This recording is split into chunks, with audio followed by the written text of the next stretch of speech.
Alright, we have one more part of side quests to do before we go on and finally rescue those colonists on Pharos. Man, it's a good thing they can hold their breath for so long.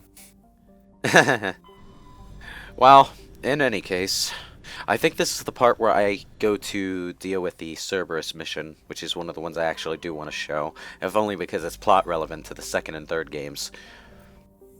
Been through, yeah. This is the Cerberus part. Yay! Beryllium. That's more important than rescuing colonists. Ah, fuck it. The military probably would think it was more important. Okay, so can you go? Why am I getting bad flashbacks to No Man's Sky? Well, it takes a whole lot less time to dig stuff up on planets here. This is true. So I thought that it was Mass Effect 2 that where you clicked on a planet and got its materials from it, and in Mass Effect 1 you had to go down to find stuff.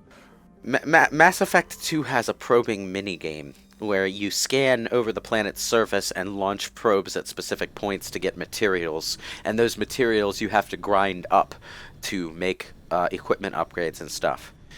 And the only going down onto the planet missions are small missions that take that span maybe a couple of rooms, and that sort of thing. You'll see when we get there. It's a lot different than the way this game handles it. In some ways better and more fun, but in other ways more limiting, less ambitious, you know? Feels more like a stage-based shooter than an explorative RPG at a lot of points. Also, Benthu is the lamest looking planet. It's just a big rock covered in green moss. What the fuck? Woo! Extreme! It's like a giant meatball. You there yet, Shepard? Shepard, are you drunk again? No? Okay, maybe a little. No, that was an artful dodge. Can't you see they're shooting lasers? They're shooting missiles at us. Can't you see there's a cannon button? No, it's broken. Shut up. To be fair, without the cannon, you can still beat a lot of this stuff in a reasonable amount of time. As long as you're not playing on... In what time zone and what planet? As long as you're not playing on the higher difficulty. In the higher difficulties, enemies not only have a lot more health, they also regenerate faster. So, if I had forgotten about the cannon in insanity mode, I would have been fucked.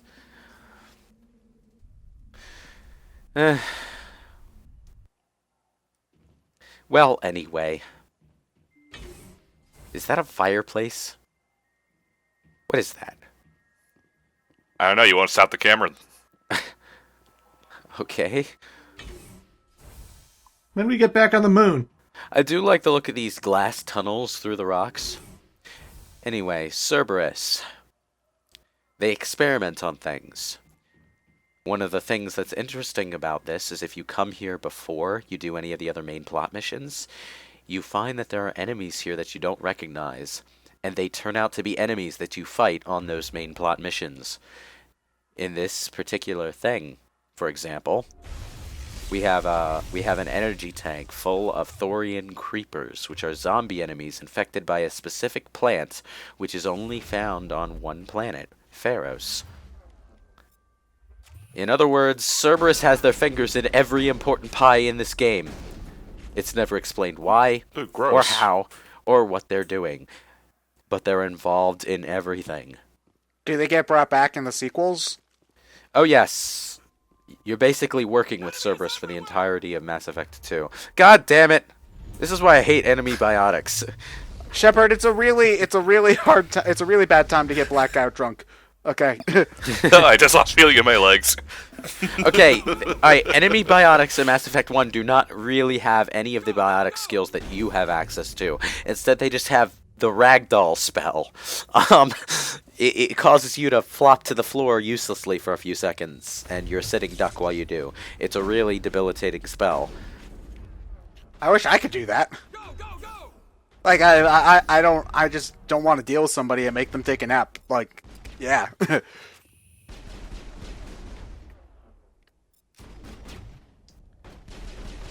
The marksman skill is really handy, by the way, now that I've got it at a decent level. It basically fixes the crappy aiming on your handgun. They have a run animation, but they're moving awfully slow. Oh, okay. So I misread that. I thought it said there's no sign of Kotaku, and I was like, oh, okay. So these guys read IGN instead. Then I'm guessing. Yeah, we're here looking for Admiral Kahoku, who pointed us toward these planets in the first place. Unfortunately, he's dead. He's super dead. How can you be super dead? He's really, really dead.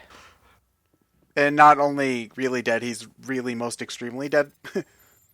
As in, he's dead, and then they decided to use his corpse for an experiment to see if monsters would do something to it. Oh no, that's So, just yeah. rude.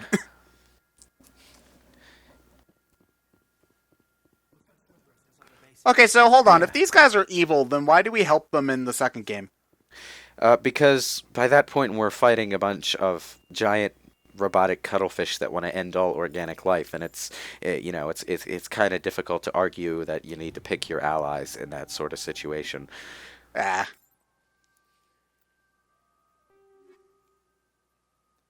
It is a situation that's extremely tense, but we'll get to that when we get to Mass Effect 2 in another 30 or so parts. Whenever Andromeda 2 is announced. No, it's exactly 30 parts because part 59 is the last part of Mass Effect 1. So yeah. Oh god, we're only halfway there.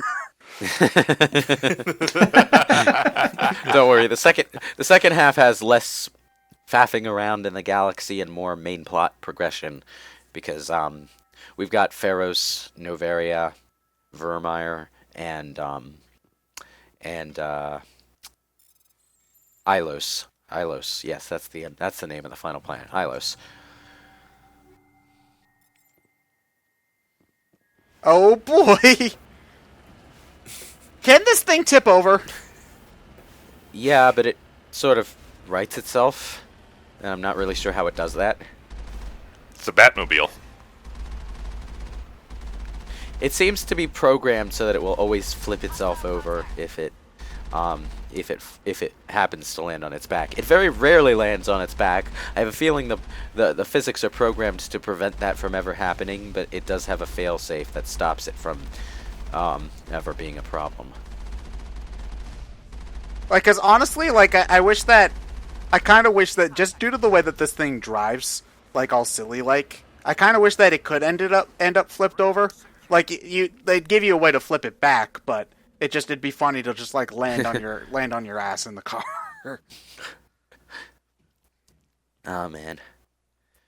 And yeah, I've maxed out my save count for this playthrough. Oops. Yeah, because while I was recording, this is a long ass game. I don't want to have to play through large portions of it to get back to something that glitched up in the recording. So I basically saved every time I got to the end of a part. Yep. Yeah, that's what you should do with RPGs, at least if they let you.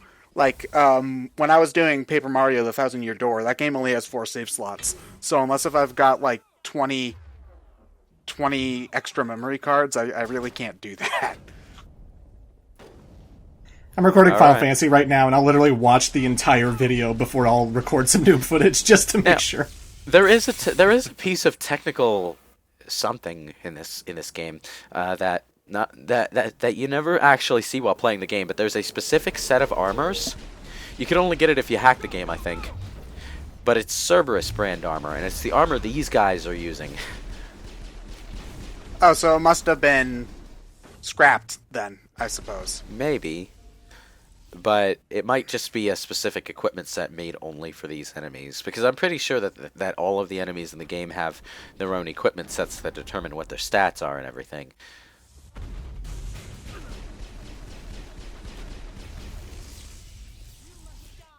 But Nice work right there, lady. it might have been something that you were meant to win from these enemies too. Hey, you're in the middle of the mission. You gotta strip everybody naked once you pass by them. It's how it works. They might have decided not to use that armor because it would have meant that Cerberus had a specific aesthetic look when they showed up in Mass Effect 2, and they didn't want to lock themselves down to that. Because from Mass Effect 2 onward, Cerberus has a specific logo and stuff. Oh, by the way, these are Rachni workers. Oh no, bugs. Even if you haven't been to Novaria yet, you know that's a problem. But what was it? Oh, I lost my train of thought. How far away are these bases on this planet? Yeah, they're pretty far away. It doesn't take that long to drive from one end of a planet's operational area to another, though. So You know what's interesting? There's a totally unpillaged Prothean pyramid, like 2 feet away from a Cerberus base. Why? Cerberus would be all over that shit. I wouldn't go. There's few. Like, if I were a pirate, I wouldn't pillage a pyramid because those things are bad muju. Muju? Well, Oh, sure, watch out. That's just bad mood. okay, you say that, but Protheans are not. But Cerberus is not pirates. They're an organization, a human supremacy organization, hell bent on making human technology more dominant than any other species has. Yeah, but I don't care if it's an alien pyramid. Prothean technology is everything that Cerberus salivates over. Yeah, but that's also a pyramid which has curses in it, and I'm not dealing with alien curses. Human curses are bad enough. Okay? Okay. I don't know. What if they're the curses from Thousand Year Door? We'd have to get very lucky to wind up with one of those. Also, in a 3D game, it'd be really weird to watch somebody squish down into a piece of paper and then fold themselves into an airplane. Like, that would probably make me barf, so no thanks. That'd be awesome. Okay. Now, I probably could have opened the case and let the Rachni attack the Cerberus commandos, but I didn't think to do that, so... I'd say that's always more amusing to do. Oh god, I got hit dead on with a sniper blast. Did you see how much damage that did? It wiped out my shields and took out half my health. I was gonna say I couldn't really see, the screen was all red. Yeah, that was me getting hit. What's really disturbing about the sniper blasts in this game is that they don't hit you with a bang. They hit you with a wet splash. They go when they hit. Just like very anticlimactic. So it's paintball. It sounds like a paintball. Splash, blah, blah, blah, blah, blah, platoon. I've played paintball before. Getting hit by one of those things hurt. Depends on what you're wearing, I guess. But Well, you have to be wearing pretty thick clothing for it to not sting, I guess is the thing. Like, you'd have to be wearing... like something actually padded, I guess, because like I wore pretty not like I didn't wear like actual padding, but like I wore a turtleneck and I wore like jeans, and like I still felt it through it. So you'd probably have to be wearing like stuff designed to be padded in order for it to not hurt. But yeah, they're firing pretty fast. It hurts when you get hit by one. do you know what would be the most amazing to do at paintball, though? Get like a bunch of people in like stormtrooper armor, and just fire randomly while running around. Just not hitting anything while the other team's like, what? Yeah, the stormtrooper's back from another rousing day at paintball. Their armor's perfectly clean. Anyway, when we found Kahoku, we also found something in the Cerberus databanks that pointed to another Cerberus facility. So we're going to go No, we there. found the dead body of Kahoku, and then you went to see how your stats were doing. Shut up. But yeah, now we're going to planet Nepheron. Nepheron...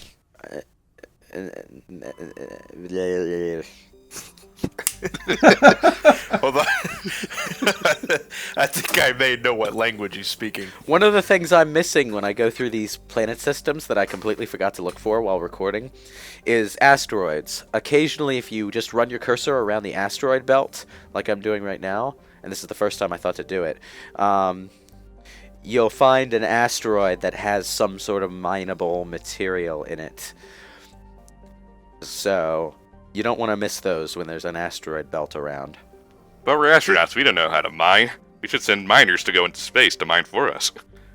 Aw, yeah. Okay, that movie is terrible, but it's also awesome. Okay? Like, I don't care what anybody says, I love Armageddon. It's a stupid movie, but I love it. I mean, man. scientifically speaking, it kind of makes sense that you could split a rock in half and then both sides would go straight past the Earth, right? Right? Sure. Maybe if you did it far away enough. Well, if they were blasted to the side, they would move to the side, but... Wouldn't it be easier to train astronauts how to mine than miners how to astronaut? How hard could it be? Just point the drill at the ground and press the button. So, part of the reason why, why I... You should have tipped... You should have tipped over there.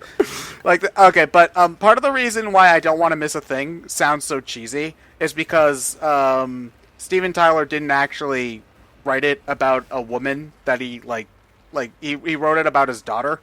So, that's why... No! That's not physics, stupid moon buggy! How do you know that's not how physics work on this planet? No, plus, okay, physics... Anyway, what you were talking about earlier, Ted. Oh, yeah, so Steve Tyler apparently didn't know his daughter, so, he found out that he had one or something, or whatever, I don't really remember it. But the reason why it sounds so cheesy, is because he's talking about, a family member and not, a girl he wants to bone. So, yeah. I mean, that song's also awesome, too, I love it, but it's also incredibly cheesy. I love it because it's cheesy. So, yeah. You know what? I kind of just want a game of this, the buggy. Cause It's called No Man's Sky. Oh. Oh. I thought you had a plane in that game. Yes, but it's just going around a barren wasteland with nothing to do. No, I don't want that. I want the buggy. I want to drive around with the buggy with similarly floaty physics and just put hilarious stuff in there to knock around. That's what I want. Moon buggy simulator. Yeah. So, almost Kerbal Space Program? Sure. Whatever that is. I love how you picked up that guy's metagel even though you shot him from 30 feet away. I just love these badasses here. They think they can just run up to a moon buggy and take it on themselves. Now that you said that, I want to commission Garrus to paint a decal on this thing that just says, I am bread. While we're at it, can we, draw some flames on the side or something? Makes it go faster. What the hell are those? What the hell are those things made out? They punctured the tire. They're simultaneously made out of the most indestructible yet flimsy material known to mankind.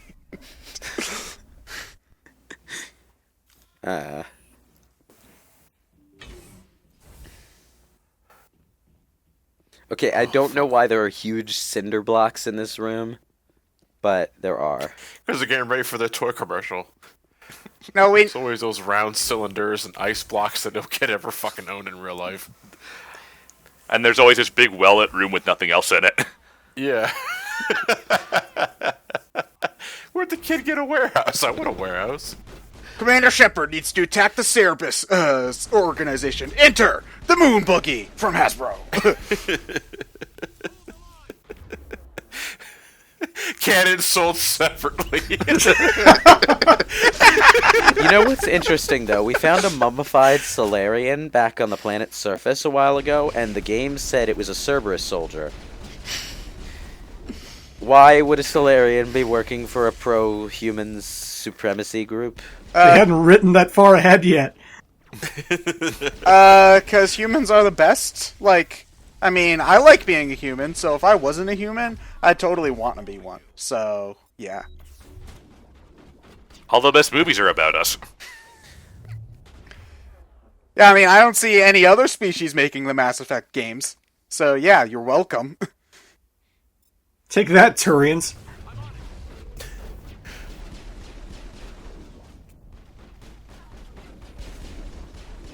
So there's no friendly fire in this game, right? No. No. So if you shoot an ally, do your shots go through them, or do they just... No, they bounce off. Oh, that's lame. Their kinetic barriers stop your shots. Well, I wanted to use them as a ricochet point. Just go all dead shot on them. Okay, so then why can your kinetic barriers block your allies' shots, but not your enemies' shots? Well, technically they do block your enemy's shots. They just don't deplete when your allies hit you. Okay.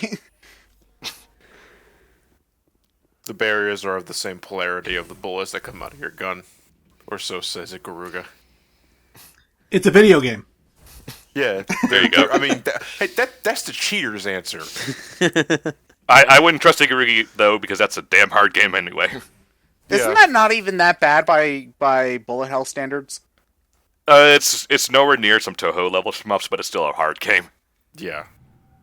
Play that or Radiant Silvergun. Isn't Radiant Silvergun that one bullet hell that's like $150 if you're trying to buy it? Well, no, you can get it. Well, you don't have an Xbox. No, I don't. Yeah. Well, there you go. No.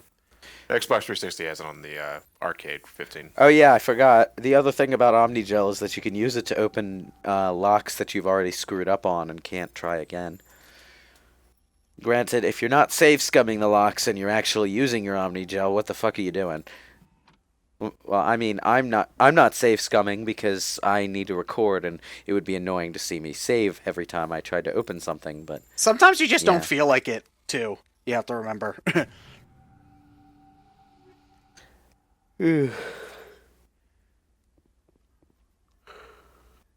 Yay, more guns. We now have a fifth Raiko. You hoarder. Why not have an Entei? Or a Suicune? Someone's prepared to release the floodgates of the GTS. What do you mean GTS? No one ever puts anything that good on the GTS. what I'm saying. Well, this isn't GTS, but I got a level 100 Zerkatree with a Pokerus on Wonder Trade the other day. Huh. Yeah, but here's the thing though, I don't use it. I stuffed it straight in my box. What I am getting use of, however, is somebody attached their lucky egg to it. So yeah. Oops. So well, no. Here's the thing. I know it's not legit. It's almost certainly hacked. well, duh. But hey, If it's something good on the GTS, it is most likely hacked. yeah. But hey, free lucky egg. I'm not gonna say no to that shit. So I guess. yeah. Pokerus is a dumb word. It is a dumb word. It's very, very dumb. I ran into it randomly in my Sun file. I have never gotten Pokerus. Oh, I've gotten it like every generation since like 4. It's rare, dude. Like I think Pokerus. Yeah, I know. Pokerus, I think is like 1 in 10,000 or something like that. It's much more rare than getting a shiny. So How odd! I've run into it every generation since 4. yeah, it's not even really all that useful. It doubles your EV growth, I think, which is great. And it basically acts as if you're holding a lucky egg experience point wise. It does? It does give you more experience. Oh, I didn't know that. Okay, maybe then that would make it a little bit more worthwhile. Then, but it's not mandatory, and it's not even really something that you can really use for bragging rights. Because like, if you put out a Pokemon with Pokerus in an online battle, nobody will be able to tell. You have to show them your Pokemon And stats. as long as you have it on one Pokemon, just keep it in your box. It's there forever, so you can easily just Yeah. give it to other stuff. Yeah, so once you have one Pokemon with Pokerus, you can get every Pokemon that you own with Pokerus. Poor thing. Like this is that one the first Pokemon that gets Pokerus is put in quarantine for the rest of its life. No, or you just put it out into the main population and then spread that stuff like the plague. That's how it starts, you know. Well, thankfully in the Pokemon universe, getting sick is a good thing. So why Jasmine wanted to save that Ampharos from it in Gen 2, I have no idea, but whatever. Anyway, what's happening now is that we got intel on Cerberus for the Alliance, and the Shadow Broker somehow knows we got it. So they're contacting us, hoping that we'll sell them a copy. How did you know we got this? We got it like 5 minutes ago. Because it was Admiral Kahoku who got the information on the Cerberus bases from the Shadow Broker in the first place. So they were keeping tabs on Kahoku's progress, probably found out he was dead, and found out he told us about it, so they've been watching us. Now, they talk this up like it's supposed to have consequences later on, but the whole Shadow Broker subplot was shunted off to DLC, and, well, there was no actual chance for the Shadow Broker consequences to come up. So, oh well. Instead, we got Martin Sheen. Well, that doesn't really have anything to do with the Shadow Broker. You'll see when we get to Lair of the Shadow Broker. I haven't even recorded that part of Mass Effect 2 yet.